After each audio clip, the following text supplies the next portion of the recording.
All right, so get ready, everyone, because today we're going deep, really deep, into a brand new novel, the last book at the edge of Embers. Oh, this is a fascinating one. Yeah, and this book, it's coming straight out of Malaysia, by the way. Interesting. And, we're not just going to, just skim the surface. Yeah. We're going chapter by chapter. Wow.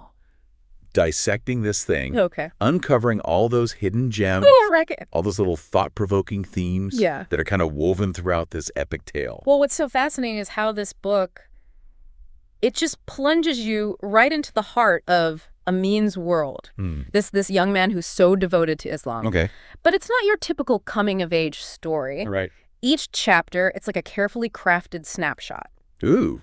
Of his life, showing his struggles, his triumphs, Yeah. this unwavering commitment to spreading his understanding of Islam, that is. And there's a really dramatic turn when he comes across this mysterious book. Okay. It's called Tiga Paksi Teras, which translates to 3 core principles. Interesting. And this book, it basically lays out the foundation Right. for his mission to uplift his entire community. Makes sense. I'm curious, what exactly are these principles? Sure. And how do they shape Amin's, his whole approach to this? Well, so the book emphasizes Tawhid, Sunnah, and Akhlaq. Okay. Tawhid is, the oneness of God. It forms the bedrock of Islamic belief. It's the idea that there's no other deity worthy of worship. Okay.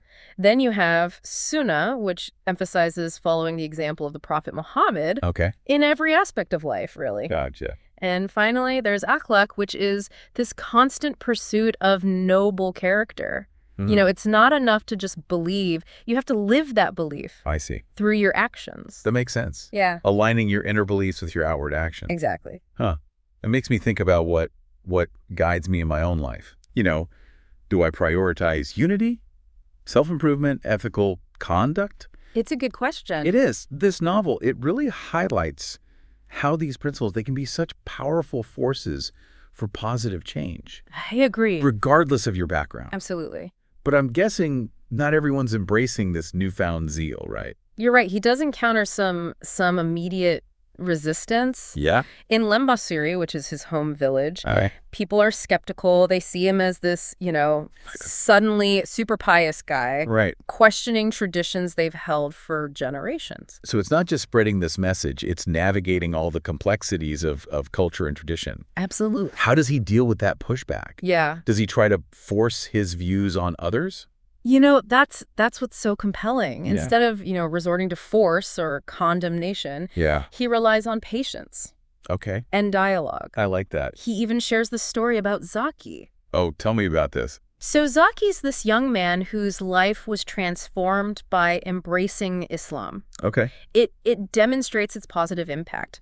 But it makes you wonder, do you think relying solely on individual stories, like Zaki's, is enough to bring change to a whole community? That's a great point. It makes me think about the systemic issues Right. that underpin societal problems. Exactly. Can individual transformation truly address those deeper complexities? That's a big question. It feels like Amin recognizes this. Yeah. Because he doesn't just preach. Nope. He takes action. Exactly. He establishes Laman Sulu, a community center. Okay. It's for learning and spiritual growth. Nice. Think of it as a beacon of knowledge, Okay. drawing people in with its warmth. So it's not just about changing hearts, but about creating spaces where those changes can take root, Yeah. flourish. He's fostering this sense of community, like a shared purpose Right. that goes beyond just individual beliefs. Right. And he empowers the younger generation, too, Right. to take ownership of these initiatives. Yes. He understands that lasting change Yeah. requires strong local leadership. But just as things are looking up, right? Yeah. The novel, it throws him a curveball. Oh. He gets this call for help from his friend, Khalid, way out in Kota Jawhar, Oh, wow. a bustling city far from the tranquility of Lembasuri. Interesting. This marks a big shift in the story, I bet. expanding his mission Yeah. beyond his village, Right. forcing him to confront new challenges. Makes sense. Yeah. Welcome back to our deep dive into the last book at the edge of Embers. We left off, with Amin answering this call, right? From his friend to navigate this whole, complex city. It is. It's like a hero venturing into unknown territory. Yeah, totally. In Kota Jawhar, it presents this whole new set of challenges. I bet. It's like, a melting pot of modern influences, distraction, right? Everywhere you turn. Yeah. It's such a stark contrast to the rural life. Totally. So how does he, adapt his approach? Right. Does he just try to impose his beliefs on this urban landscape? That's what's so interesting. Yeah. He really shifts his focus. Okay. He recognizes that a one-size-fits-all approach, it just won't work. Yeah. So instead of, targeting the masses, right, he focuses on individuals. Okay. Those who are lost, those who are searching for meaning. That reminds me of that saying, you can lead a horse to water, but you can't make it drink. Exactly. Yeah. Amin gets that change, real change, it comes from within. Right. It's this genuine desire to connect to something greater than oneself. It is. And that's where he shines. Okay. He connects with people on a personal level. Yeah. He guides individuals like Shakir. It's Shakir. This young man struggling to find his place. He helps guide him towards solace, direction through faith. I see. He creates spaces for dialogue, Right. reflection. He hosts events like the Night of Light to reignite the Islamic spirit and foster this sense of unity. Yeah. So, he's tailoring his approach. It's inspiring to see how he recognizes that different environments require different strategies. It is.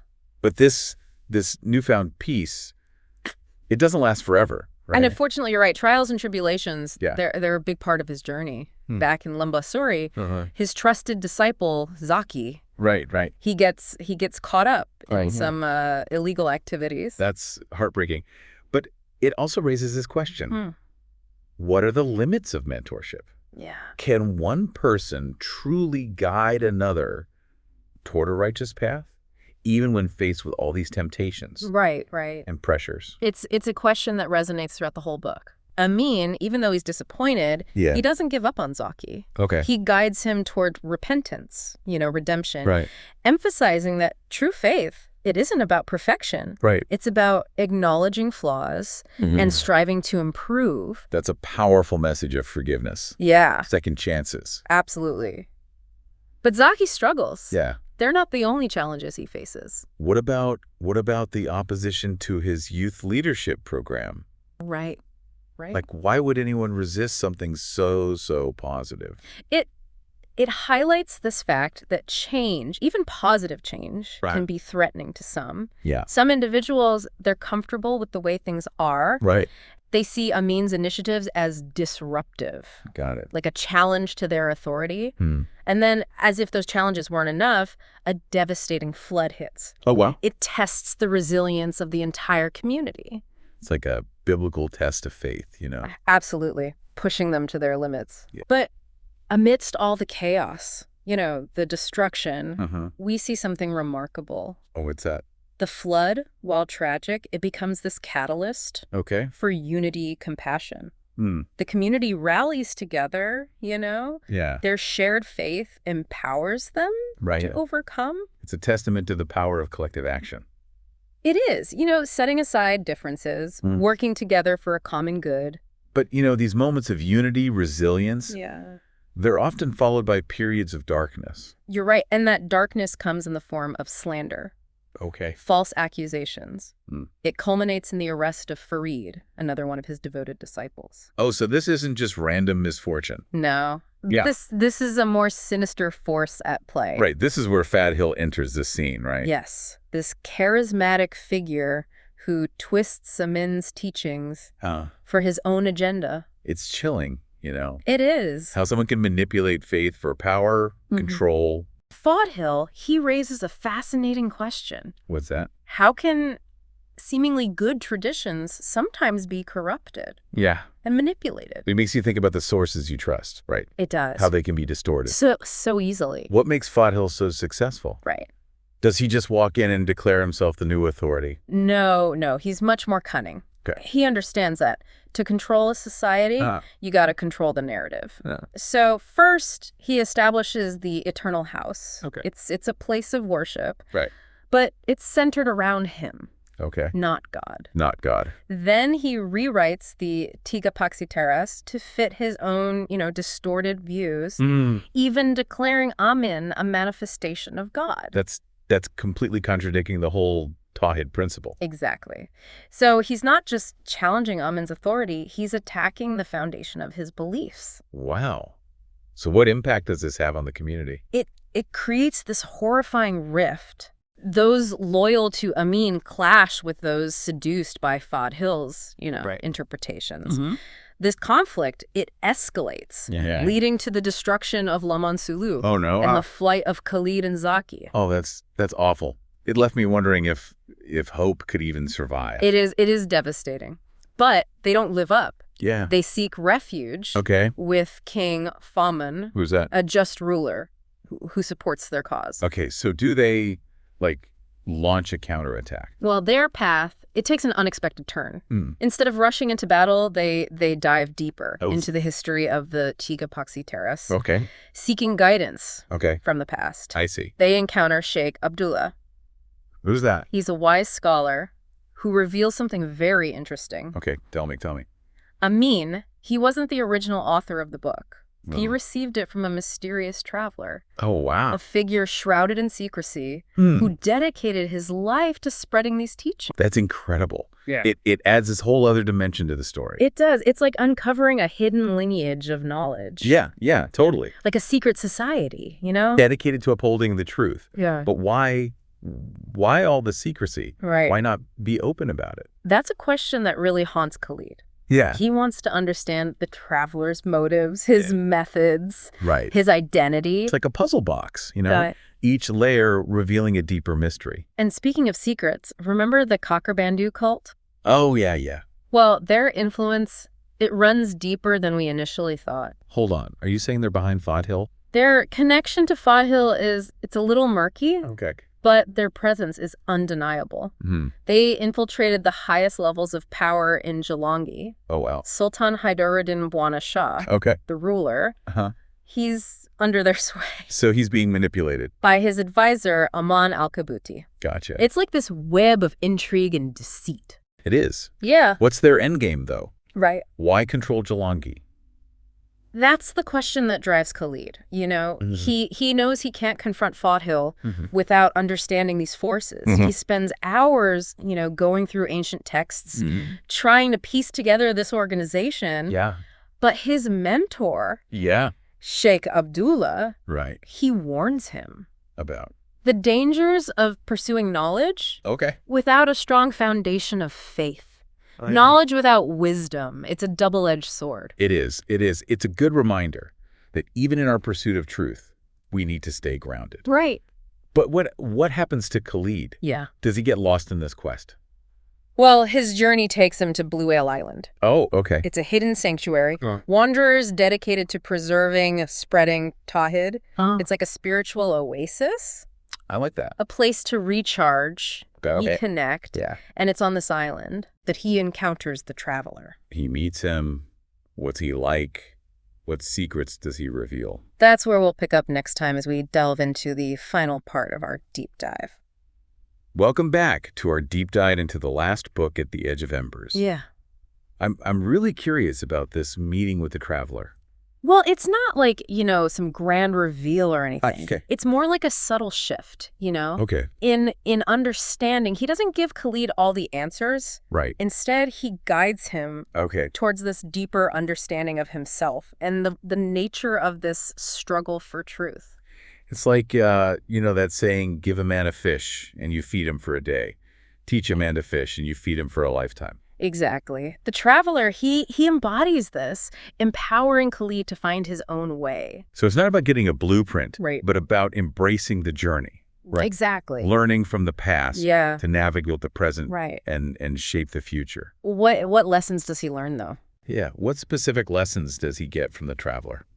Well, the traveler really emphasizes balance, Balance. Balance between knowledge and wisdom, action and contemplation, Okay. individual growth, but also community well-being. Right. He reminds Khalid that this fight for truth, Yeah.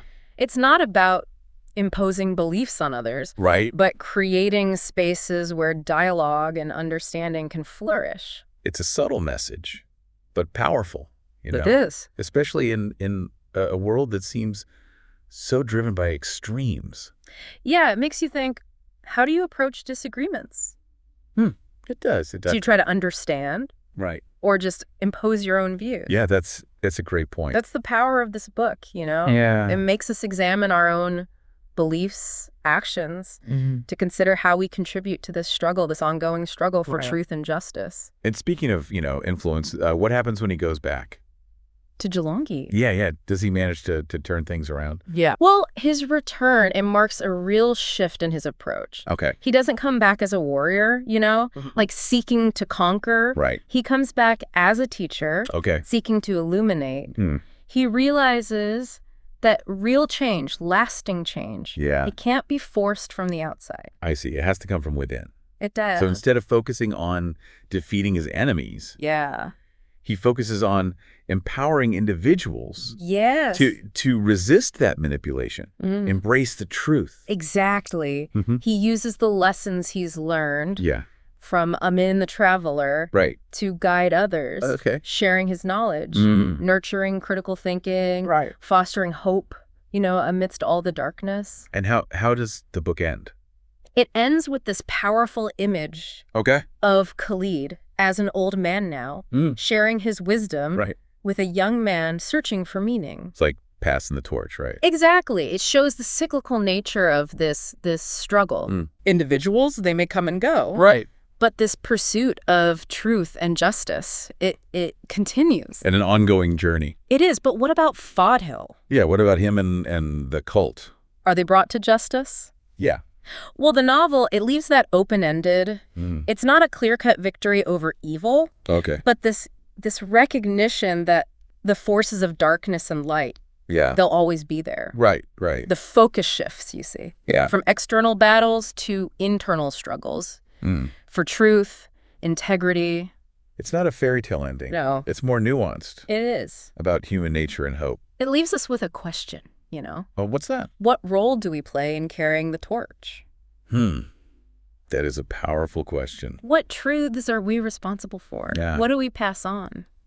It makes me think that the last book, At the Edge of Embers, it speaks to these universal themes, I agree. It resonates beyond any specific culture. It's about faith, resilience, community, The power of hope. even when facing challenges. Exactly. It invites us to look inward, It does. to examine our own values, Right. to consider how we can make the world a better place. On that note, we've reached the end of our deep dive. We hope you found it insightful, engaging. I certainly did. We encourage you to pick up the book, Yes, definitely. embark on your own journey. Yeah. Until next time, keep seeking, keep challenging, keep embracing this world we live in. Well said. I couldn't agree more.